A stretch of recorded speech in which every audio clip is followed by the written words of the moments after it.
Hello friends, welcome to CrackKit CSE, and in this series of database today we'll be understanding the minimization of ER diagram. So for that we are having multiple cases, so we'll be discussing all the cases along with the mapping, whether it is one-to-one mapping, one-to-m mapping or m to n mapping, along with the partial participation and total participation. So in the previous video I discussed about the mapping or the cardinalities of the relationship, and in this video we will be trying to answer that if a particular ER diagram is given, then how you can find out that how many minimum numbers of table and how many minimum numbers of foreign keys are required for these particular diagrams. So these are the very important topics that we are going to cover today, right? So before starting this particular video, I would like to request you all, if you had not subscribed to my channel till now, please subscribe the channel and press the bell icon so that you can get an update whenever I am uploading any new video. Now let's start with the minimization. So we call it as a minimization of ER diagram or relational database design for given ER diagram. That means if we are having a particular given ER diagram, how you can find out that how many tables are required, how you can minimize the number of tables, and how you can find out the primary key, attribute key or the foreign keys. So there are multiple cases, out of which the first case is that mapping is one-to-one. So it is given that the mapping is one-to-one between E1 and E2. So we are discussing it for the two entities, and when we are solving some previous grade questions or the practice problems, we are taking multiple entities so that you can be fluent with the any number of entities. So let's start with the basic thing first. Later on we will move on to the more complex examples. So first is one-to-one mapping. So I'm having one-to-one mapping between E1 and E2. These two are entity with partial participation. So we have this particular ER diagram. In this particular ER diagram you can see that I am having arrows on the both side of a relationship set. That means this is one-to-one relationship. And another thing is they are single lines. So they are single lines, that means they are the partial participation. We are not talking about the total participation, right? So now see that I am having a particular value or a table for E1. Similarly, I am having a table for E2. In E1 I am having these four entries, and into these four entries.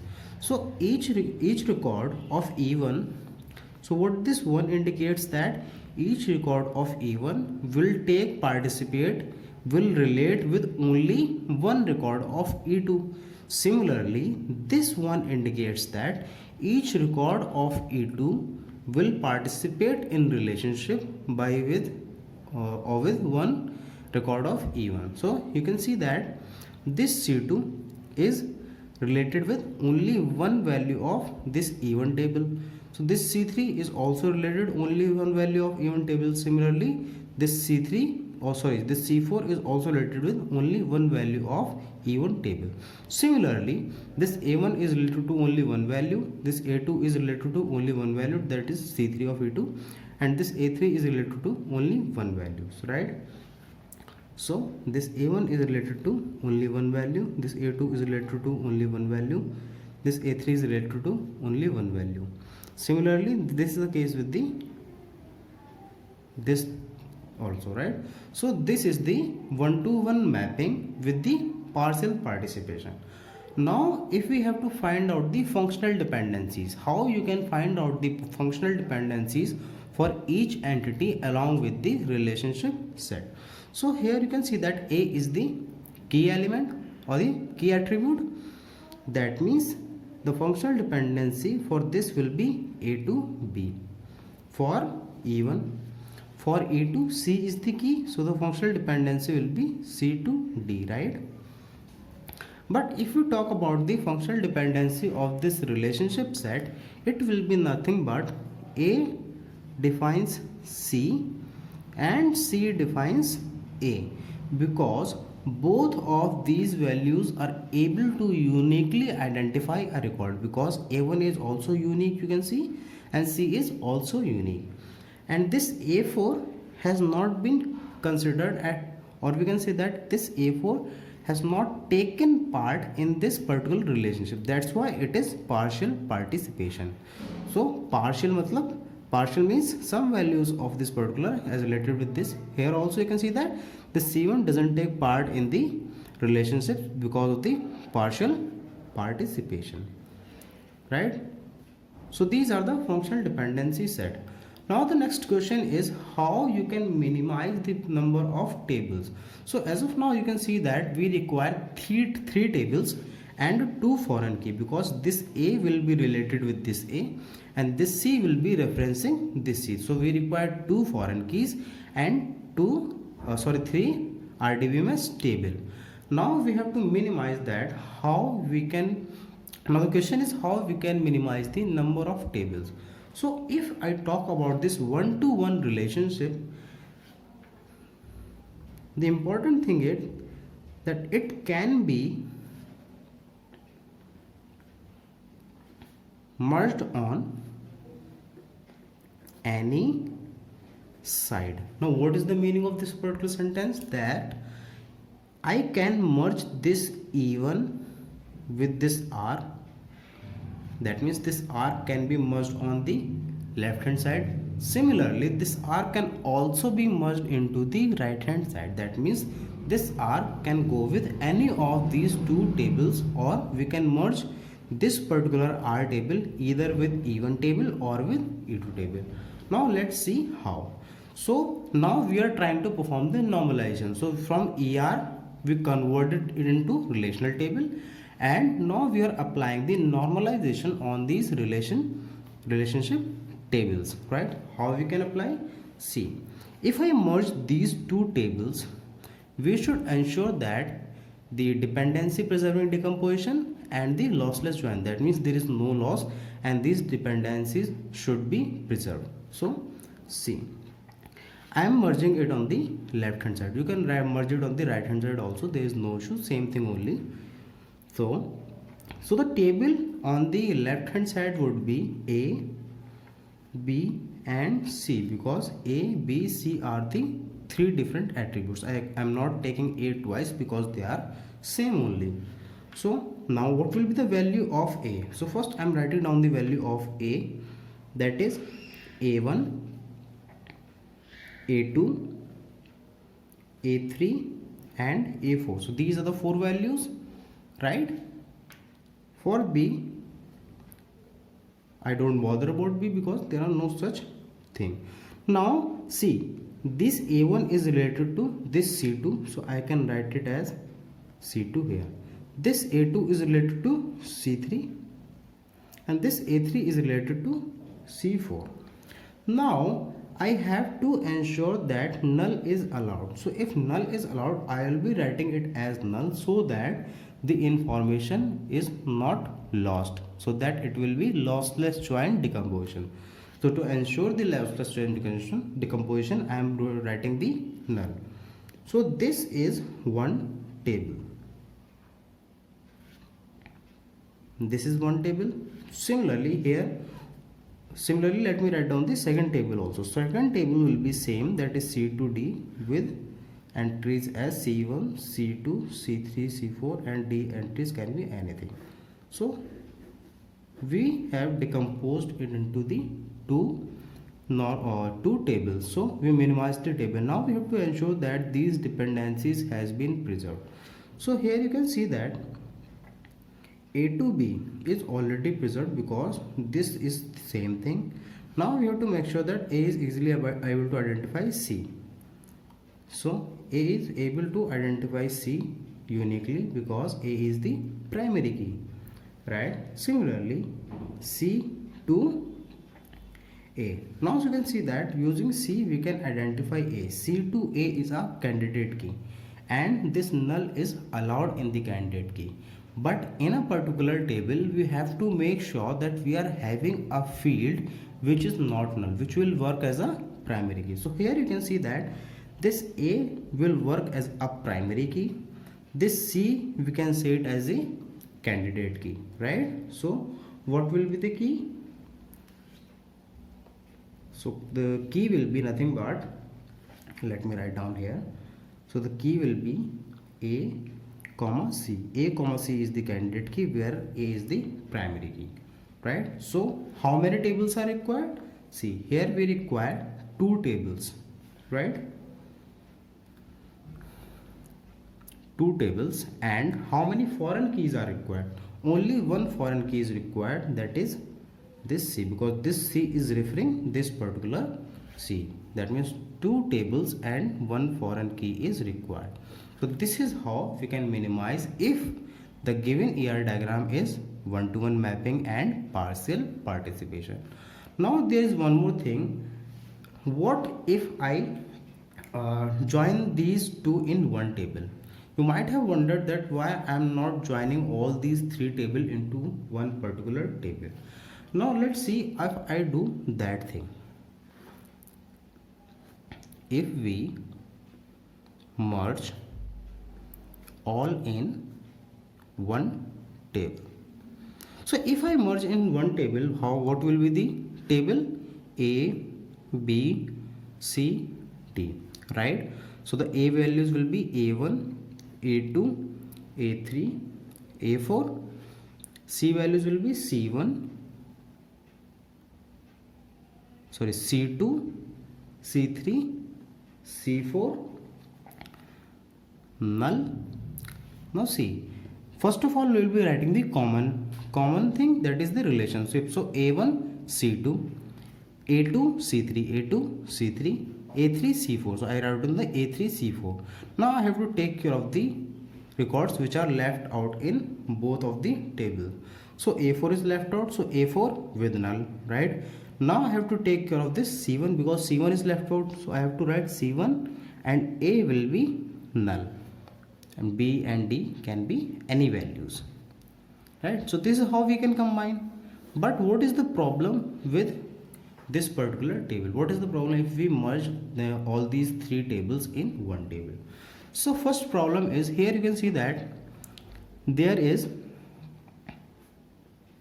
no primary key. See that this null and this null are violating the condition. That means this A cannot be selected as a primary key because of this null. This C also cannot be selected as a primary key because of this null. So candidate key will be same, A and C will be candidate key, but they cannot be treated as a primary key, which is not allowed in RDBMS. There is no primary key which is not allowed in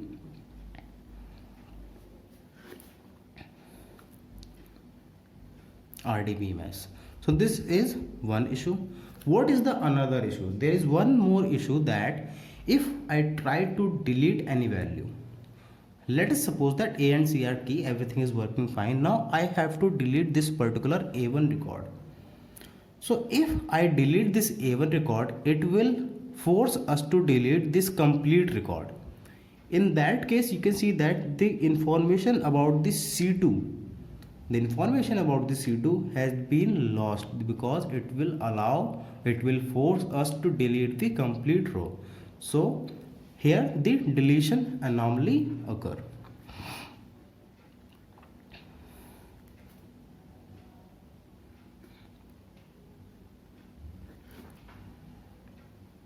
So here the deletion anomaly occur. But this deletion anomaly can be solved by using the thing as on delete set on delete no action, right? On delete no action. So this second problem can be solved by writing few words or for few keywords to the query. By writing on delete no action, it can be solved for A also, for C also. So this second problem can be solved, but this first problem cannot be solved. That's why we say that this particular thing, that if we merge them all in one table, is a wrong design.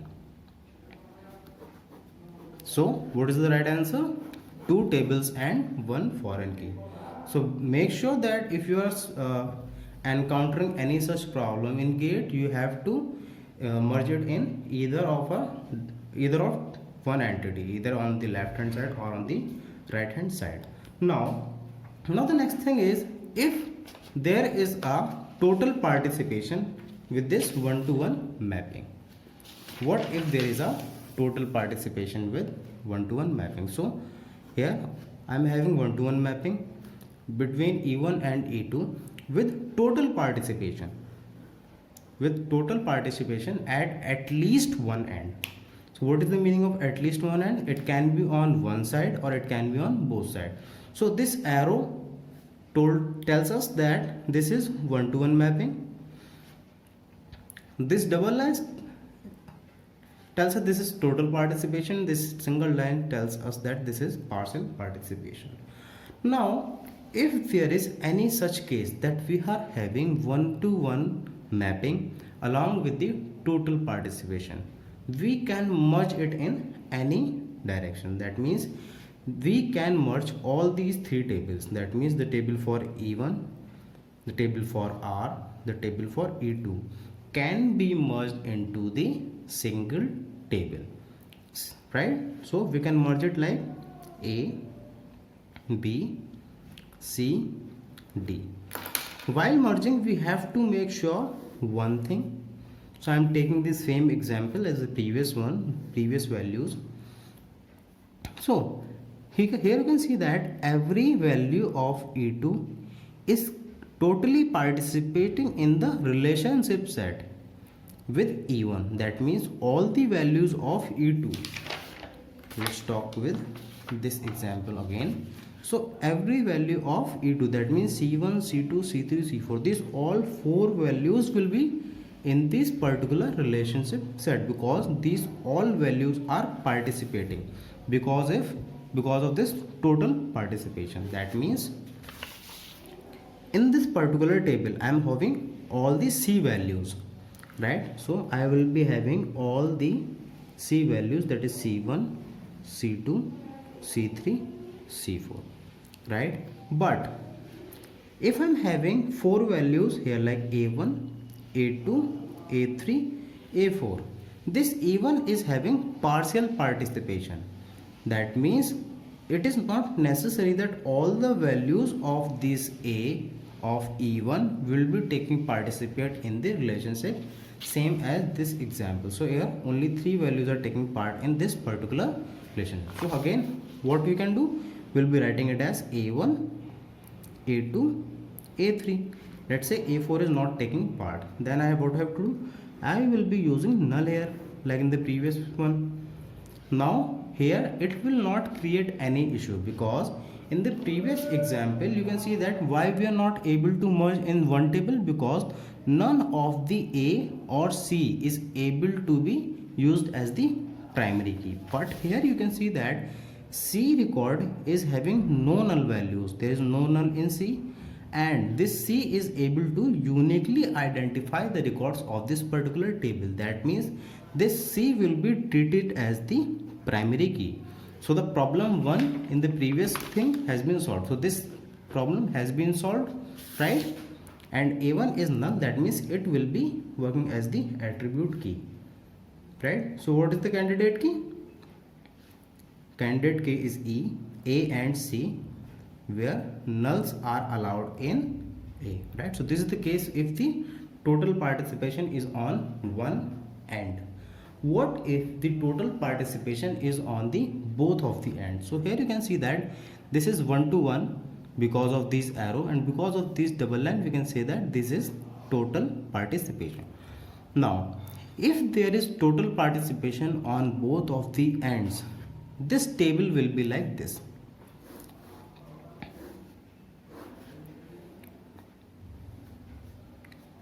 A, C. So C will be having C1, C2, C3, C4, all the values. D can be anything, B can be anything.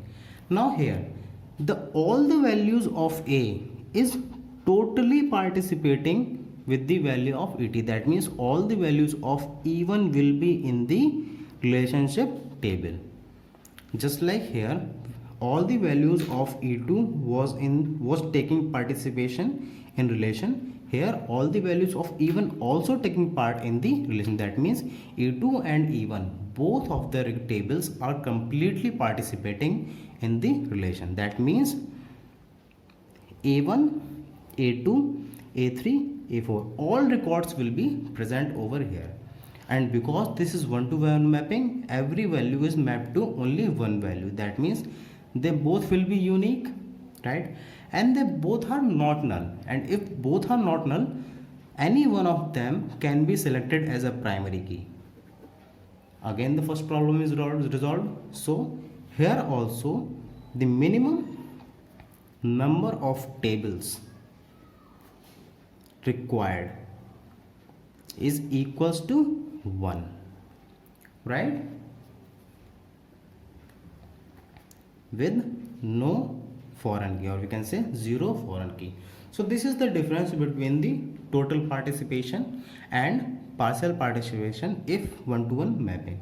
So you can easily identify that how many minimum tables are required. If one-to-one mapping with partial participation, then minimum 2 tables are required, right? And if total participation along with one-to-one mapping, then minimum number of tables required is 1 and foreign key is 0 or with no foreign keys, right?